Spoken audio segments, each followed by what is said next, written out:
Welcome back to episode 205 of the Compound Podcast presented by Connect Roasters. ConnectRoasters.com for all of your coffee needs. You want to try some new coffee, you want to get some good coffee in your life. The boys at Wrigley been raving about the coffee. I'm going to shout out Ben Brown again. Ben Brown was way in on the Connect Roasters in the clubhouse. ConnectRoasters.com, code Compound Club. Hold on, Compound Club for 25% off your first home run club order. That is a monthly shipment that comes directly to your door, or Compound 15 for 15% off site-wide. Dakota, your comment about Ben Brown. I just don't want him sliding in and thinking he can take our place. Like, I'm glad you got friends on this team, but I don't need this guy cozying up to you this much. All right. Kind of sick of it. Can I say one thing about Ben Brown? I don't know. It depends what it is, if I'll accept it or not. Go ahead. Ben Brown is a big, strong boy. He's big and strong. I'd put him in a headlock and noogie him to death. Right here. Yeah, he was in the weight room today working out, doing handstands, and I was like, "This is a strong man." But also, he has a really good name to say the full name. Call him Ben Brown to his face, not Ben, but Ben Brown. Go ahead. Oh, okay. Oh, sorry, let's just start right there. The Thunder are playing basketball. I'm a basketball fan. I watch a lot of playoff basketball. I was wondering if you were still a diehard Thunder fan these days. I am. I love the Thunder. I became a Thunder fan for Kevin Durant. He then left, so then I hated Kevin Durant. And then I stayed for Russell Westbrook. GOAT. He's my GOAT. Love watching Russell Westbrook still with the Clippers, but now I love watching Shai Gilgeous-Alexander for the Thunder. Good young team. Some would say ahead of schedule. I'd say don't care. Let's go win the whole thing. We're a 1 seed. We're in a battle right now, a game 1 battle. I'm wondering, just really quick, tie game. This is a basketball pod. How did they get good because they were bad and now they're good? They robbed the rest of the NBA and just got every single draft pick imaginable. Literally. Zack just had balloons go on his screen for some reason. Did they trade some good players for a bunch of first round picks? Yes, they traded Russ for a bunch of picks, Paul George for a bunch of picks. They traded Paul George to the Clippers was the big one. They got like 4 first round picks or like 3 firsts and Shai Gilgeous-Alexander, who is probably going to win MVP this year. So that was a good trade. And they've just like continuously the past few years until this one kind of sold off their older guys that aren't part of the future plans to get good picks. Just the way a good organization's run that doesn't have a ton of money. Smart. Mm-hmm. Smart. That's good ball. I love, and it's playoff basketball and playoff hockey right now. My Wings, Zack, our Wings, our Red Wings. Yeah. Heartbreak City. Heartbreak. That was wild. Ian, I was going to say, Ian, I don't know if you saw this. This is we're a hockey basketball podcast. Red Wings needed to win their last game to get in and needed the Capitals to lose to the Flyers. The Red Wings scored with 5 seconds left against the Canadiens to tie the game. 5 seconds left to tie the game. They proceeded to win in a shootout. The Flyers still had a chance at the playoffs, so they pulled their goalie because they had to win in regulation. With like the tiebreakers, you have to win in regulation. Like that's how tiebreakers work in hockey. It's weird. But they pulled their goalie with like 2 minutes left. The Capitals score to take the lead, and the Capitals are in the playoffs, not the Red Wings. Heartbreak. That is heartbreak. Shai Gilgeous just hit a shot to take the lead. Come on.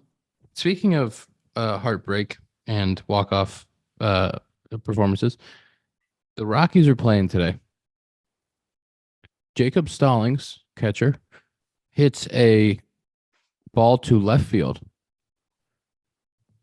The left fielder goes up to rob it. It stays in the ballpark. He's standing on second base. They go to review. On the review, the ball is clearly a home run. A fan behind, maybe he's in front of the fence, but he's definitely above the yellow line. It hits the fan's glove, comes back onto the field, and New York in the replay rules fan interference, you're out. Game over. Or no, it was not game over. It went into extra innings. I believe they lost. Yeah, I think so. So they determined basically that it was to left field, right? That the left fielder would have caught it if the fan didn't touch it.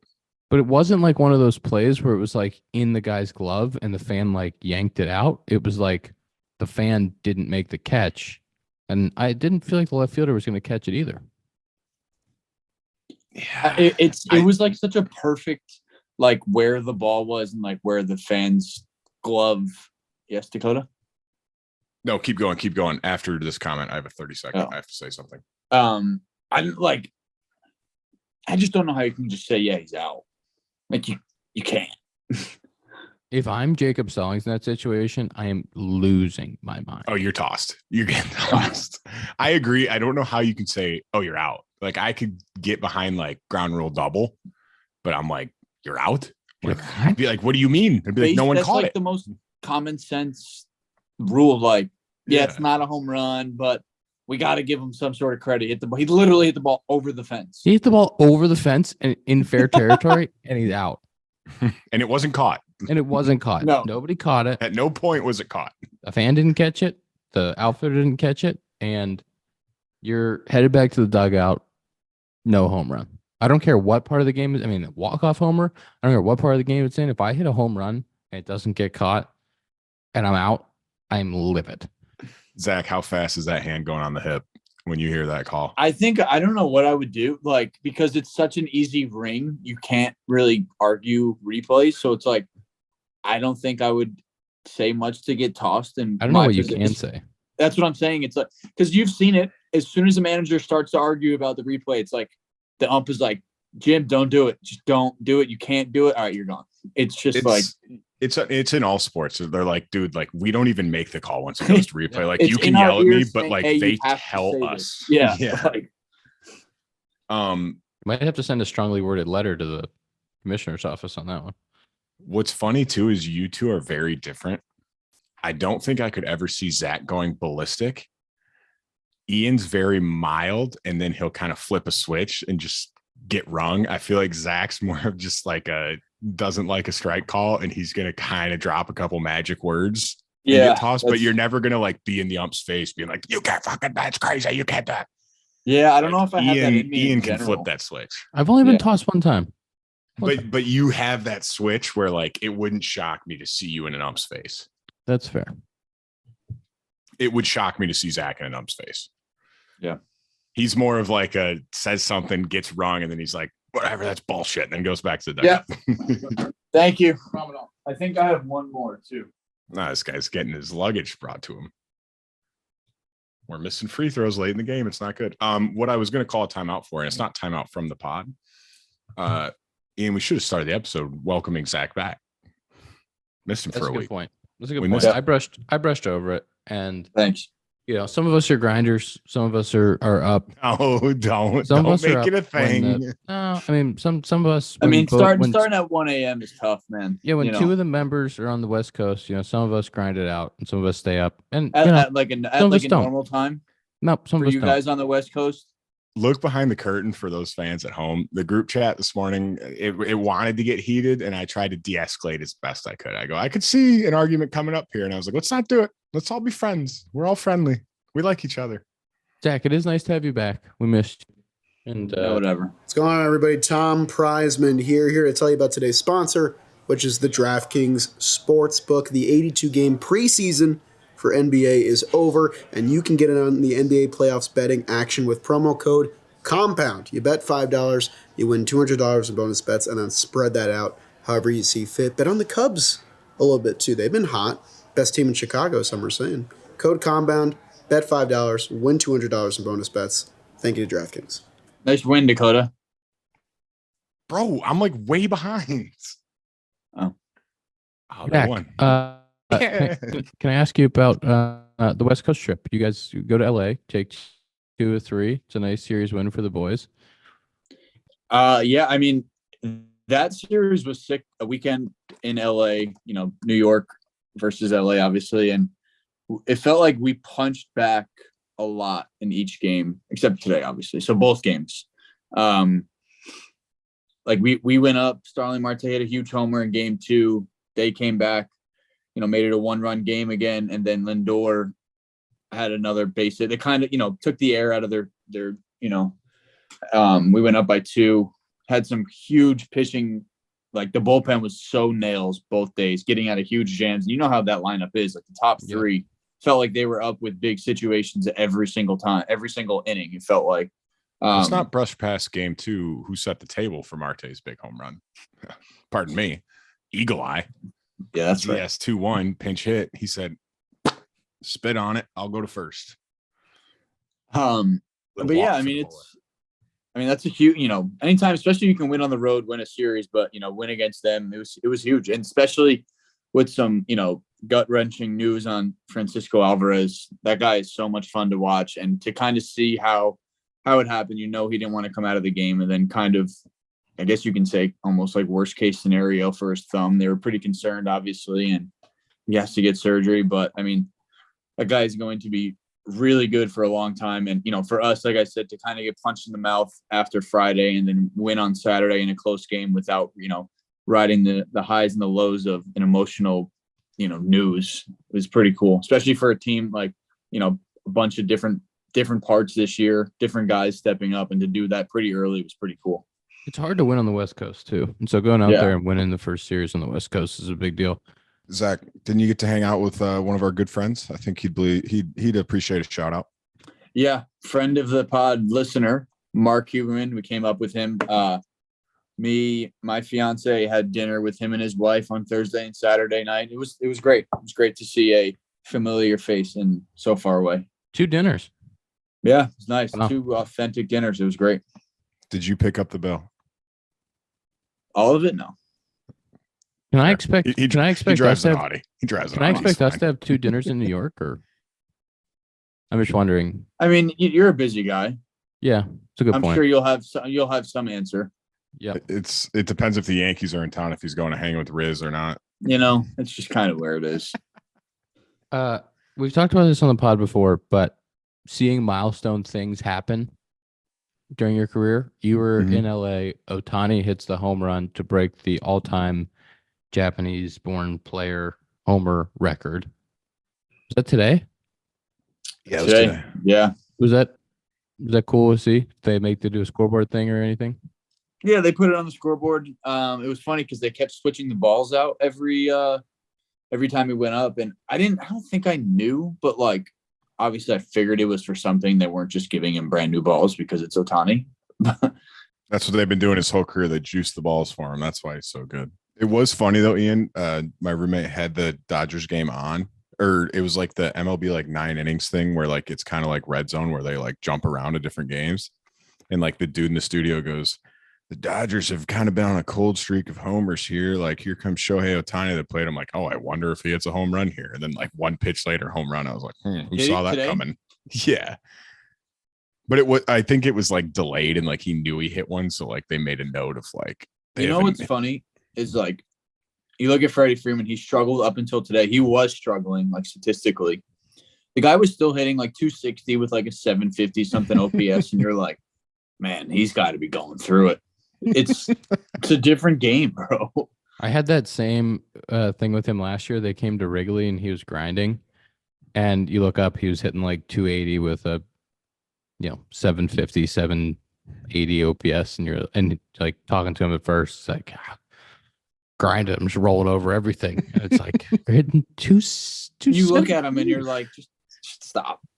But he that's how good he is. I saw a stat today. Actually, your game was on for a minute, maybe after our game, and I saw a stat that said his career numbers or his numbers the last couple years with runner scoring position, it was like on like the league is hitting 250. Yeah. He's hitting like 380.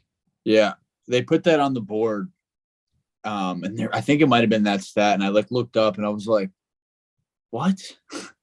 Yeah. Did you go to Mendoza and say 4? Put him on. Yeah, but yeah, and then I think Will Smith's waiting for you on deck. So yeah, exactly. There's no let up in that lineup. No, I mean, it's funny, like Mookie's hitting like 360, and it's the same thing. Like, I don't know if he went hitless one of the games, but like, I think we just walked him a few times, and it's like, man, like he hasn't really swung much. Can't believe he's hitting 360, and then like every time he gets out, it's either like, that was almost a homer, or and when he gets a hit, it's like, yeah, it checks out. Yeah, I mean, he hits everything in the air. Everything is, I'm telling you, like He had 2 flyouts to the track that were like, he knew right away, but the stands obviously they were hoping and thought it was a homer.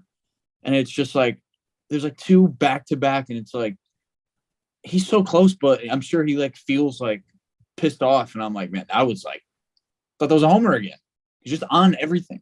If you play a game against those guys and one of them goes like 0 for 5, you're like, we got It's away like with it's it. like I you really lucked escaped. out Yeah, today. it's like you escaped. Yeah, it's like, wow. It's Ian, just, I don't know. can we- It's just such like a different lineup. You know, it's like just 3 of the biggest names in baseball on the same team back to back to back. And your boy Kike in there. He got put in at first base today. Did you say hi? Say, hey man, I'm your biggest No. fan. I'm Zach. I love you. Ian, can we shout out ourselves for fluffing Keegan Thompson last week? And then he just was nails like 2 or 3 more times since then. yeah, we did give Keegan a shout out for his first outing and how good he was. And then he went and had a bulldog of an outing next time out, which was huge for us. And he's been lights out. He's been really, really good. It's been fun to watch. People don't realize, I think, how hard it is to come in with a guy on second and extras with nobody out and not give up a run to big league hitters. Like, that's so hard to do. Like, you're a base hit away for 3 straight guys, and like the first guy grounds out, then you're a fly ball away from giving up. Like, it's very hard. And he did it for 2 straight innings, which was sick. I was Sick. talking to Foles about that the other day because I texted him about his outing, and he was like, yeah, it was nice. You know, I threw 2, except the first one I left the guy on, and he was like, the second one's like damn near impossible to do it again. So he's like, I let one up, but it's fine. Like, he's like, he didn't say it was fine, but he was like, yeah, I mean, I threw well. It's just really hard to do. I feel like you go into that situation, obviously, like your mentality, or at least my mentality, the times I did it was like, oh, I'm not letting this guy score. I'm not letting him score. But at the end of the day, unless you're the home team or the away team and you put up 0 in the top half, it's kind of like, all right, like we can live with this guy scoring, but we can't let anyone else score, kind of thing. Definitely when you're the home team and you have it first, like if you can get out of there with just 1, you feel like you're going to score 1 in the bottom. Yeah. Like you feel comfortable in your lineup. You're like, all right, like we can scrape across 1 to tie this back up at least. Yeah, we did. We were in Arizona, had a good series with them, but we played 10 inning games the first 2. Long 10 inning games. The last time we were there with them, we played like a series like that where every game was close, every game was down to the wire, and we ended up winning the series. But it was just like 3 really, really good baseball games out there. Yeah. And some really good performances from our bullpen to keep us in a couple of those. Leiter's been disgusting, dude. Leiter's been nasty. He's been lights out. Everything working. Splitter really good. You know, Hector Neris has been fun to watch. You know, dude, obviously ton of experience. Like he throws 70 innings a year out of the bullpen. Like it's He pretty threw impressive. 3 straight, I think. I think he threw every game that series. Yeah, and he's just like he always wants the ball. Like he had 1 or 2 outings where he walked some guys, and you know, he won in Seattle. He didn't give any up. There was one early that he gave a couple up, and like he's like I need to throw. He's like I want to take the ball like every day. And like that's what gets him dialed in. It's just like throwing all the time, which is like crazy. I have 2 things on bullpen. First thing, is it pretty sick? I mean, early in the year, like regular season, it I guess doesn't happen quite as much, but like guys in the field, like when you look out and see who's running and you're like, he's throwing again, like sick. Like, you know what I mean? Like seeing him run out a 3rd straight game, you're like, fuck, this guy's nuts. Like, I love it. Like, I feel like that's pretty cool. We've been a little shorthanded, you know, just with schedule. We had like a rain delay in the 4th inning that took Shota out, and just like some of that stuff, and like still goes down. So Ben Brown comes up, and he's been great, but he was kind of like on a little bit of a pitch count early, getting through 5 innings. And like when you have to cover that many innings with the bullpen, like you end up a little bit short. And so we've had guys that have had to come in and throw a bunch of innings and come in multiple days, and they've done a great job of just like taking the ball, you know, not asking any questions, just being available. And that's like all you can ask for as a position player. That's I don't know if you guys know or have seen the guy on our team, Reed Garrett, the reliever. Mm-hmm. He has been like one of baseball's best relievers. It's a crazy story. You know, he's 31 years old, just had his first career save yesterday. He spent a few years overseas, didn't break with camp this year, and got called up, you know, first week or so, and threw a few really good innings against the Tigers. Like one was a mop up, but you know, I think, but then threw a huge scoreless and extra innings like we were talking about. And then he has been on an absolute tear, throwing leverage innings just so quickly. And like today or yesterday, he was on for the save, and Joey Wendell and I looked at each other. We're like, if you asked this guy 3 weeks ago when he got optioned if he was going to be closing a game at Dodger Stadium, and it's like, it's crazy. He has 12 or 13 innings with 26 punch outs or something. It's stupid. Not 26. It's just like he's doing it, man. And you just never know. It's just, he's out there. Same thing. Like they used him yesterday in an emergency situation where I think he was almost supposed to be down. And then they were kind of like last guy in the bullpen, like, hey, bro, we kind of need you and you're going to get your first save. It's one of those where I feel like most guys are the same way. Like I was always someone at least that was like, I mean, if you need me, like, sure, especially in the big leagues, it's like, if you need me, man, I'll throw. Like, what am I going to do? But like, no, can't do it today. Especially a guy like that, like you said, with that background of like, he's like, dude, I worked my ass off to get here. Like, I'm never telling you I can't pitch. Like, I'll throw whenever you want me. I think. Go ahead. Sorry, I just think the other guys get sent down in like the end of spring training, like relievers, even sometimes like guy that gets left off the roster. Like there's always going to be opportunities, and like just see it every year where something happens in those first few games, whether it's a starter goes down or you get a little short and guys have to get caught up, and just like that mentality of when you get an opportunity, be able to go out there and shove, like, so then you make yourself like a staple. Well, that goes back to like our Keegan Thompson thing. Like he was like a dude 2.5 years ago, had a rough patch in there, and then like doesn't break with the team this year, gets called up because of a few injuries here and there. And it's like, I got to go prove it again. Like I got to prove I can do this again. And it's sick to see him doing it. Yeah. Sick to see him doing it. And he's been awesome for us. And like, hopefully just keeps being like a huge part of our bullpen. Like that's so cool. I had one other thing on the Cubs bullpen. Have either of you faced Yency Almonte when he was on the Dodgers? I was watching him the other day. By the way, Ian shook his head yes. This is a podcast. Yency Almonte the other day, he's had kind of a rough start to the year, had a couple bad outings in there, but I was watching him and his two-seam to sweeper like combo, I'm like, those move 40 inches of difference. I'm like, those are disgusting. Like, how does he ever give up hits? It's gross. His sinker moves a ton. Like it moves a ton, and his slider moves a ton. Like honestly, it's like controlling the movement and getting it in the zone, because it's just there's so much horizontal on it. And so I faced him a few times. He's nasty. He was throwing more fours when he's with the Dodgers though. So it's interesting because like earlier in his career, he was throwing sinkers, change ups, and then it was kind of like fours and sliders and change ups, and now it's like the sinker slider mix again. So it is interesting just to kind of see the difference. Would you guys say the hardest combo of two pitches to hit would be someone that's able to throw a four seam with good vert and a sinker that runs a ton, like that? They're both like 95. Like, is that like almost impossible? I feel like that's almost impossible. It would be hard to cover both.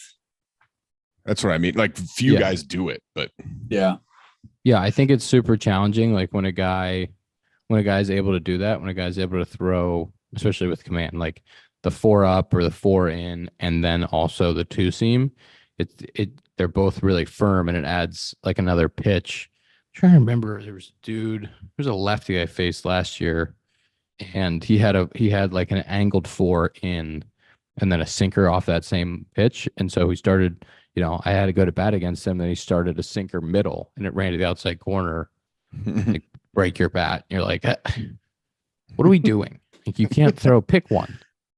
Just pick one. And that's like guys that throw sinkers and cutters. It's like they look the same. One goes one way, one goes the other, and they're the same speed. What do you want me to do about that? Like, I feel like you're almost just guessing. Like, well, I hope it's the cutter, either that or I'm swinging and missing. I think you just you group it as one, from what I've heard, and then you kind of just swing and hope that it's on that same plane, I guess. Yeah, that's really all you can do. I'm looking at my bats now. You have me interested looking at my bats against him. Oh against man, Almonte? I hit one into the a line drive into the outfield in 22 that Max Muncy was playing shallow right field as a second baseman. This one hurts. This one hurts the feelings. Not anymore. I do have one hit off him though. One hit. I think Let's I'm go. 1 for 4. We'll take that. That's right. Just a nice single. Nice single on the changeup. Well, I'm base knock for the I'm kid. gonna take a screen grab of this just so you guys can see this rude play. Are you guys? Have you noticed a big difference with no shift? Either of you? Like for me, hitting no in the field. I mean, yeah, but I guess you kind of forget about it now. Like if a ball gets through, you're like, whatever. I haven't really thought about the shift in a while. Yeah, I meant more like just for like in general of like I don't know if Freddie Freeman got shifted. Whoever would like get like Kyle Schwarber. I Like, just feel think like now, like- I just think that like the hits that should be hits are hits. Like if a dude makes a really good, it also like just watching Nico and Dansby up the middle, like it emphasizes like the ability of those two guys, like being able to be in the right spots and move around. And like if you hit a ball 108 in the 4 hole, like it's gonna be a hit. Like there's not somebody standing out in shallow right field who can make that play. And like the balls that are hit hard, the line drives, like those are hits as they should be. I think the one thing I've noticed, like right-handed, like there was a time in 22 where I was getting some backside hits that like because they were shifting me like either like all the way up the middle or 3 guys on the left side, that all I had to do was kind of poke it over there and there'd be hits. I had a couple of those last year, like a handful that was like that would have definitely been a hit previously. And some left-handed too, like 6-hole balls that would have been hits. I was gonna say you got shifted a little bit on both sides, didn't you? Yeah. But I would trade all of those outs for like the line drives and like the hard hit balls being hits. Yeah, for sure. That's fair. Can I take you to a new segment that I'd like to try out here? I'm nervous, but yes. Okay. It's a new segment. It's brought to you by Bruce Bolt. BruceBolt.us. Bruce Bolt has game hats. If you have a summer ball team coming up, you want to get your uniforms, you want to get your game hats customized, go to BruceBolt.us. They have stretch technology. They're fitted hats with a little bit of stretch. They have soft brims and sweat resistant technology. They also have batting gloves that I wear, batting gloves that Zack wears, best batting gloves in the game. Bruce Bolt. Seen a lot of bolts out there in the major leagues this year. A lot of guys with the arm sleeves with the batting gloves. BruceBolt.us. So here's my new segment. It's called Danny's Hot Takes. All right, Danny Mueller has some hot takes that he would like us to discuss on the pod. All right. Okay. I'm going to give you his first hot take.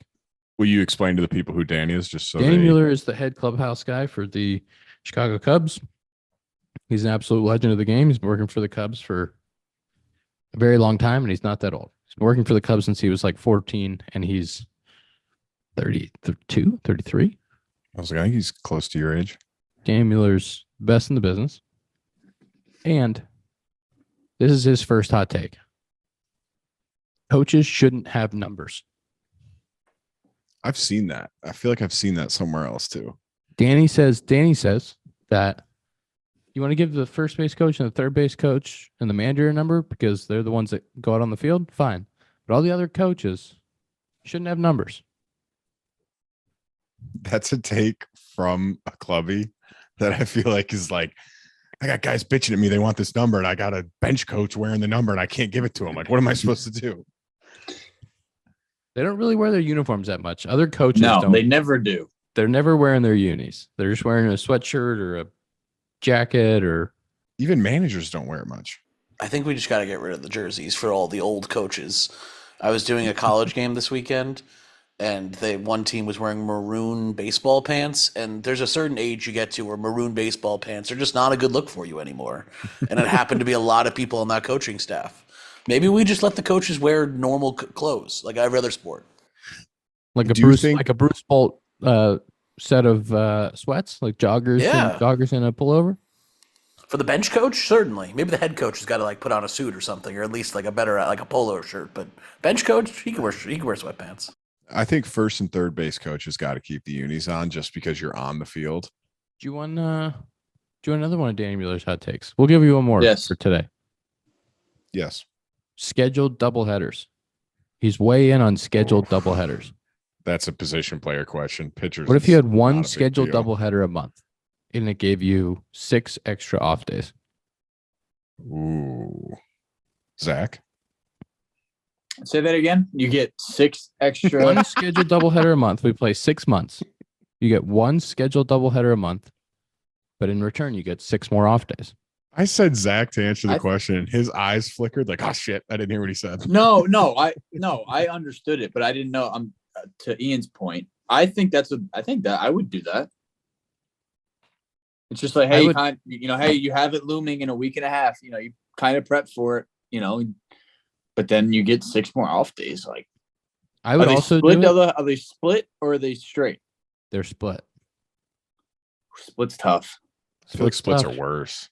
Splits are hard, bro. For the people, you don't often play straight doubleheader where you would get 45 minutes or an hour in between games and then just play when it's over, because they have to clear the stadium. They want to sell 2 sets of tickets.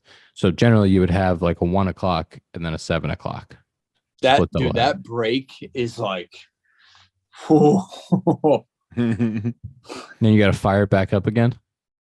It's like as soon as you get like completely done, your mind's off of it, whatever. It's like, hey guys, we got about an hour and a half. Here we go. They would have to be splits. I would do it in theory, but when you act like in practice, you are going to have to play 1 to 4 doubleheaders a year because of weather. Yeah. So it could end up being like 2 in a week sometimes. But they would, with the extra off days, maybe you have a chance to make up a game and not put do it there. Yeah. Yeah. But I don't know. I wouldn't hate it. I wouldn't hate it. I really don't think I would either. I think you dislike it, Ian, a little more once it started actually happening, and you'd be like, I hate these doubleheaders. I think so too. I think once if you're in August and you have that day coming up, you'll be like, oh my God. Yeah, exactly. Especially for like the teams not in a playoff race. They're like, we gotta play 2 games today. If they were if they were 2 sevens, it'd be an absolute no brainer. I miss 2 sevens, man. 2 sevens was the greatest thing ever. The best. They did it in the bigs what year? 2020. Didn't they do it in 21? They did it in 21 as well. Yeah. 2 sevens is a beautiful thing. 2 sevens are nice. Imagine 2 sevens. Oh, I was going to bring this up 2 weeks ago.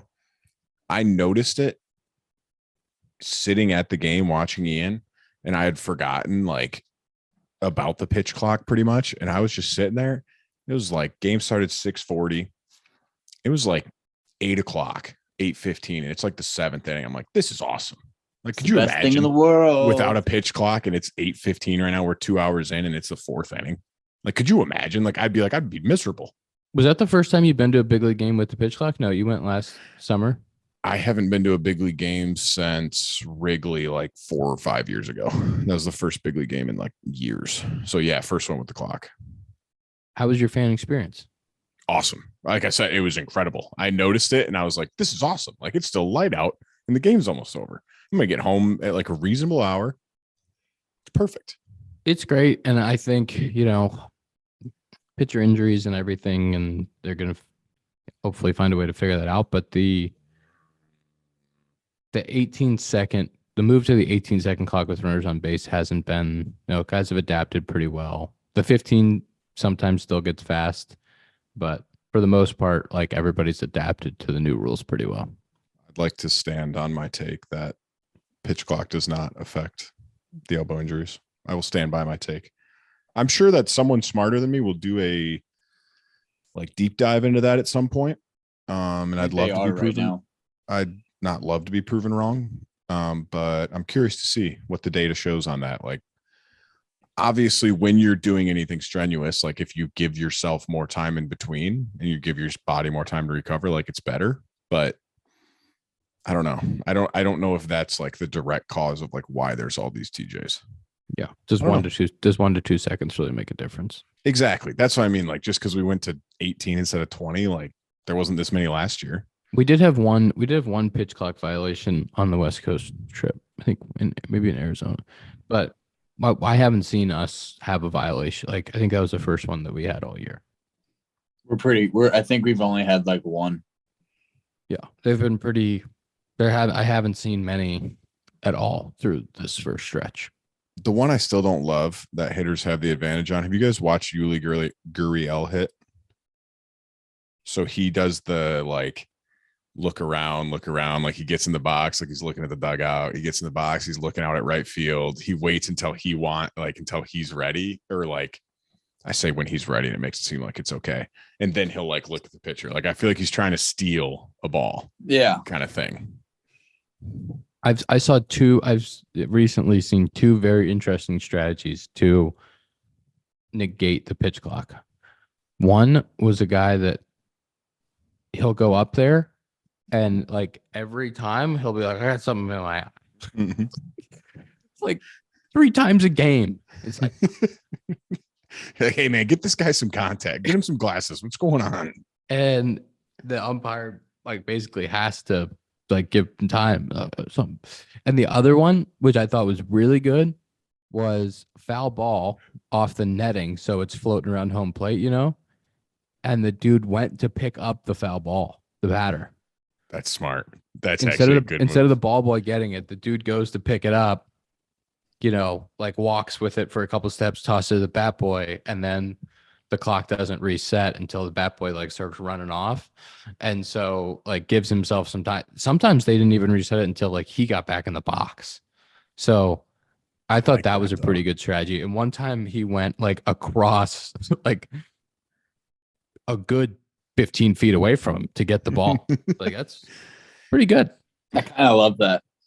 I got no issues with those like in between pitches type things. It's more so the like trying to like deceive the pitcher, almost like be like, oh, like let me see if I can get him to throw it when I haven't technically looked at him yet. Like that's more like not the nature of the rule. It's not like a huge deal, but it's just, I don't know.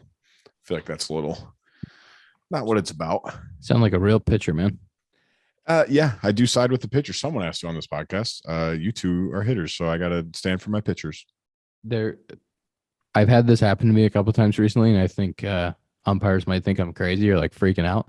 But if the umpire's walking back as the clock is kind of winding down, I like ask them, and I felt myself get very frantic. Like, are you gonna reset it? Are you gonna reset the clock? Because like it'll be at like 18, and they'll be like walking back to like get behind home plate, and I'm like, wait, like reset that thing.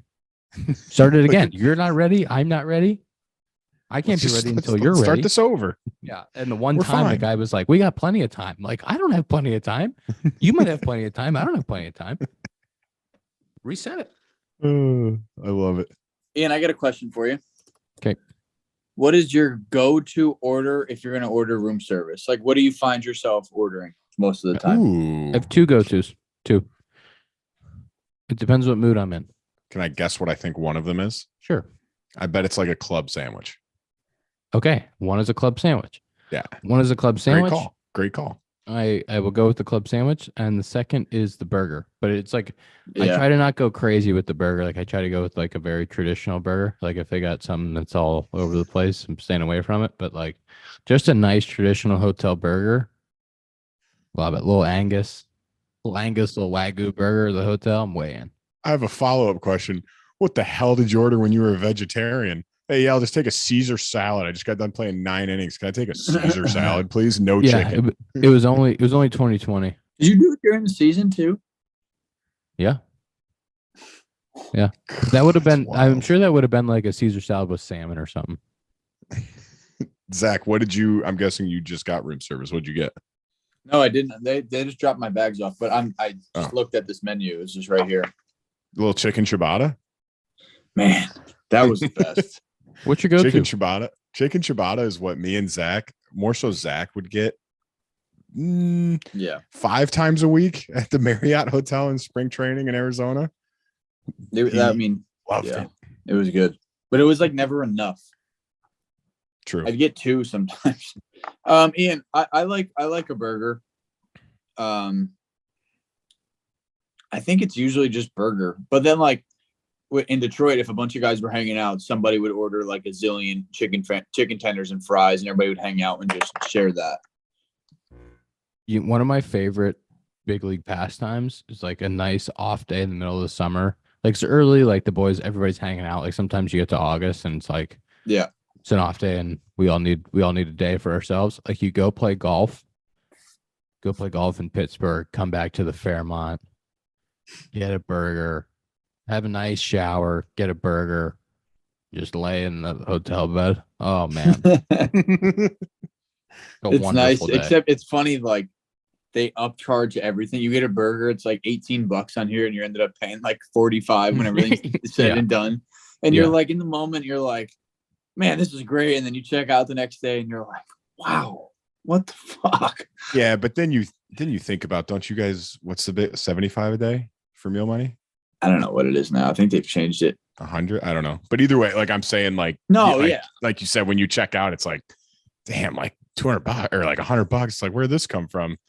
Yeah. But like, God forbid you ask for a drink. Meal money. Yeah, exactly. It'll be $8 for a Coke Zero. Sometimes you go to like San Fran or New York or some of these cities, and you're like, or Miami, you're like, oh my God, like you get breakfast, you're like, just like eggs and toast, and it's like, and a coffee, and you're like, $75. How did that? The burger in New York's like $50. Like what? I don't think I've ever ordered breakfast room service. I think that's like Really? my time. I think that's my time to like get up and go get a coffee, like to get out of the house or to get out of the room.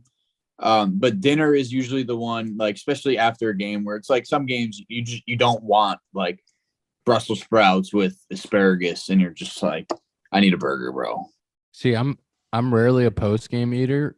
I would get room service on either if we traveled in, or if it's an off day and I'm just chilling in the hotel. But I'll do a fair amount of room service breakfast.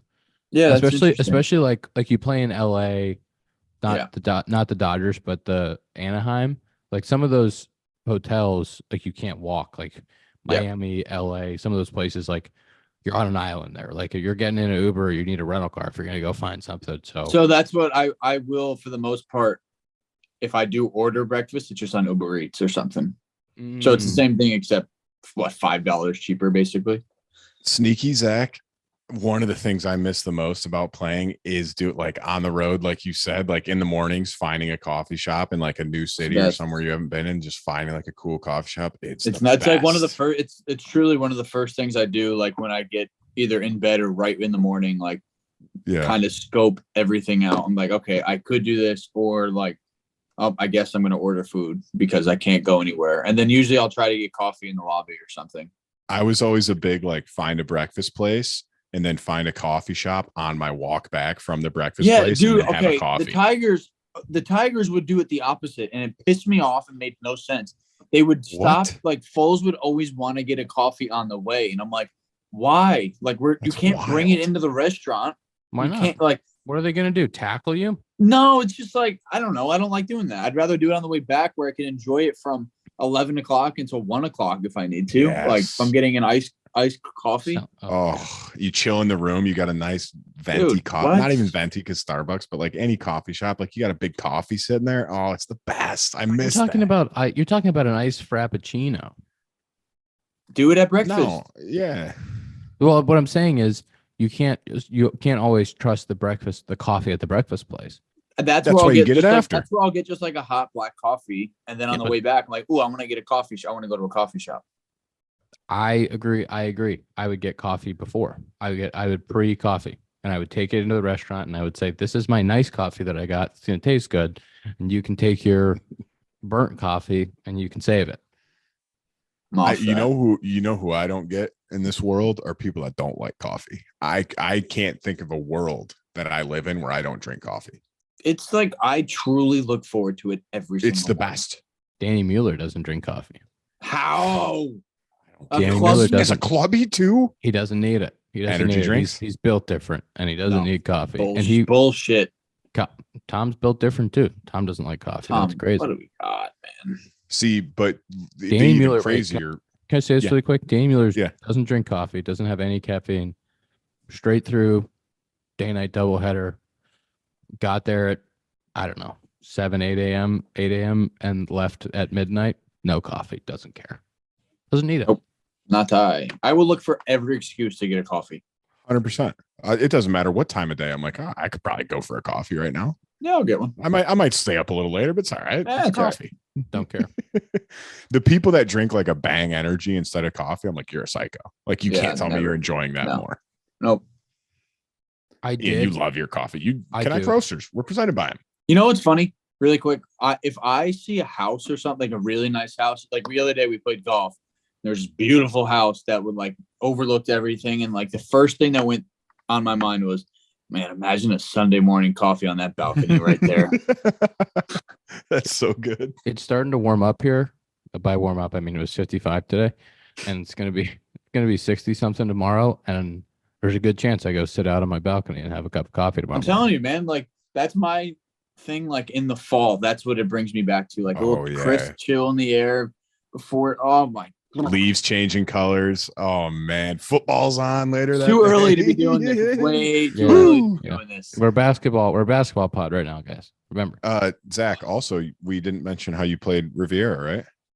I did. Tell us about Riv, please. That was special. Just seeing the clubhouse, seeing, like I'm a big, for everybody out there, hole 10 is like a very tricky short par 4. And I just roll my eye. First, I'm kind of being, an idiot, but like, why do these guys hitting driver on 10 just lay up? And it's like, obviously they know that playing driver is a better play on this hole. And you get there, I don't know if you've played it before, but like the green is literally this big. So like you cannot lay up. You would have to be absolutely perfect. And if like your ball hits a hard spot on the green, it's going off of the green into a bunker where it's impossible. And it's like, it makes sense. As soon as you see it from the clubhouse, you look at it and it's like, I don't want a shot hitting into that green. How'd you play? What'd you shoot? I played well. I will say anything inside 130 yards, I'm the worst player to ever play the game when it comes to that's the only thing I'm good at. I have no clue how far my clubs go. I don't practice. I don't do anything about it except complain. So it's like I have nobody to blame but myself. Like I hit the ball and putted the ball so well, and I shot 76. And God. I mean, we were a tee box up. You're It so wasn't good. It wasn't like it was. You're good though. Okay, but you can roll it too. You can roll the rock. When I'm right, can you putt for me? If you want to hit my approach shots. If it was like Zach's drives, Zach and Ian's drives are similar, but Ian's like 150 in, and then Zach putts. That guy's on tour. I think I get so excited for those shots too, because I'm like, oh man, they're so sick. If like, you zip one back to the hole, or if you're playing it perfectly, and I get up there and I get so excited and I take it back a little bit further than I should. And then I'm like, fuck, that's going to be way too far. And then I just decelerate and take a divot this big, and the ball is 30 yards short of the green. I'm like, this is so stupid. Walk us through how you played number 10. 10, I hit a drive. They told me it's way better to miss left. So it's, it is, but I did. I went over the green to the left, but I got really lucky. I was I wasn't obstructed by a tree in the bushes. Yeah, kind of. I went kind of pretty left. It was a draw that kind of just kept drawing, and I got on and up and down. Just missed the bird, lipped out for birdie too. It was a good chip, but if you were one box farther back, if you played from their tees, I think 10 was from their tee. But there was a few where like you could really look back and it's like, man, that's like a club or two difference. And like you'd have a par 4 or par 5 and you're like hitting driver into a wedge, and it's like would have been different if I had to hit a 5 or a 6 iron into here. And it's like that's where they really make their money, where anybody can, you can hit a pitching wedge onto a par 5 and you're like, okay, yeah, I should birdie this. You were hitting driver pitching wedge onto par 5s? No, there was one where it's like driver, I don't know what hole, I don't remember, but it was like driver 8, like 9 iron or pitching wedge. And I'm like, I don't know if this should be a par 5. Hang on. I think. Did you play with McNeil? Yeah, he played. I think he shot 75. It was good. We had a was good he mad group about memo. No, because he got new irons, and that was the first time he played with them. For those of you at home, by the way, when Zach and Ian hit what they call our bad shots, that means they're like 20 feet from the pin, versus us normal golfers where if we're on the green, we're happy. They go by like it needs to be close to the pin or they're Okay. missed. So Perfect example, Ian. Hole 1. It was downwind a little bit, but I went 2-iron like gap wedge or something, and it's par 5. It's like 500 yards. I blasted this 2-iron downwind with like a high draw, and I just took it until like 1. It's like there's like a little creek type of thing, and I was like just barely not in it. And it was like, that's as good as I can ever hit a 2-iron. And then I had, again, it was downwind. So either pitching wedge or gap wedge. What Dakota's referring to, we were playing and I hit a shot and I dropped my club out of disgust. Because I towed it and I was staring. It was a par 5 and I was like staring down the barrel of this par 5 with a 7-iron. And I towed it and it came up. The flag was kind of like back right and it came up maybe 5 yards short of the green, but like right in line with it, right in the fairway. And he was like, "What's wrong with you?" And I'm sitting here topping balls 10 feet in front of me, and I'm like, "Save it! Like you could save it with your club drop." It is so hard. Like it's almost to a fault. Like you feel bad for doing it, but you're like, I knew that wasn't a good shot when I hit it. As soon as I knew it wasn't a good shot. It ended up being okay, but like. And you know what? The hole got me back because I made a bogey. I hit a chip shot I thought was good. It rolled off the back, and then before you know it, I made a bogey. Yep, happy. And I get it. I'm just saying, like, you guys are very good at golf. So like those at home, and it's like Zach's like, 130 and I suck. It's like realistically, they're not that bad. No, I'm telling you, Dakota, you would have been, because like it wasn't like the front of the green. It was like, hey, you have to make a shitty chip here to save yourself for an up and down. Yeah, but if I was on your bag, I would have had the right club in your hands and we would have been fine. I had the right club. It's just the Indian at this point. It's not the arrow or anybody else. It's me. I'm the problem. Let's get the people the Sloan screen time. I definitely have a high screen time today. I have a bad one too. Gonna put it out there. Definitely a high screen time. Sloan is the world's leading manufacturer of commercial plumbing systems. They're at the forefront of the green building movement and provide smart, sustainable, and hygienic restroom solutions by manufacturing water-efficient products, including flushometers, faucets, sink systems, soap dispensers, and fixtures for commercial, industrial, and institutional markets worldwide. To learn more, visit sloan.com. It's amazing that I made it through that. Read, what are your screen times? 6'8". Not great. But it's 6'8", not great. Nice. Hey. 532. Oh, I'm actually feeling pretty good about this now. To be fair, also actually Zach's on the same time as me, but to Ian and Tom, it is only 9:48 where we are. I am 421. It is 421. I'm not gonna 421 lie to you guys. on 421. Nice. That's crazy. I'm not gonna lie to you guys. There was some moments this evening where I wanted to be on my phone and I said, nope. This morning I woke up and was on my phone for like 45 minutes and I was like, I need to. I woke up early and I knew it right away. I was just like, I'm going to be in a dogfight today. Tom, do you want to tell us what your screen time was? Did you put it in the chat here? 3 minutes. That's Tom. The last 2 times we've recorded, Tom, listen, you're grinding it out for us. And we appreciate it. The last 2 times we recorded, it's been the next day and you refused. That means they're double digits. They must be double digits. Then. I think next week we should get you to say both of the previous screen times, because if you're throwing out some 11 hours in there, the people need to know. That's episode. He said 9:59, not double digits. Not double digits. I don't know if I that believe seems that. Like a lie. That seems like a wow, lie. pretty convenient. That's like episode 205 of the Compound Podcast presented by Falling Asleep. I'm falling asleep. It's okay. We're still here. Presented by Connect Roasters. Connect Roasters. Go to connectroasters.com. Get this hat. Get a little merch. Connectroasters.com. Get your coffee shipped right to your door. Code Compound Club or Compound 15. We will see you next week.